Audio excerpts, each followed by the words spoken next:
into your stuff like I have been, and you start to reveal the underlayers. And you always hear in the movies and people talking about, you gotta get, to a point where you're in touch with your inner child, and you gotta reparent yourself, and that's kind of what that whole thing is about, is reparenting.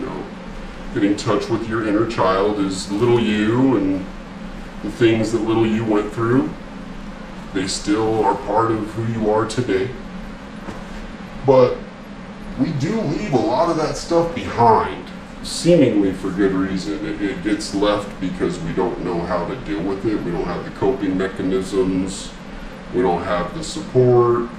So, you do pack it up in boxes and stick it across town while you're on the way to where you're going, but it's still there. It's in your possession. You know what I'm saying? It's just not prevalent and readily evident, but it's always there. But then you go into storage and you start opening those boxes and seeing what's inside, and getting in touch with your little you and reparenting your inner child, like we're supposed to do, right? Well, what if your inner child is a mean, spiteful, violent little fuck? Well, I guess it just needs more reparenting then, right? That's part of why that whole thing was stuffed in a box across town, because nobody knew what to do with it.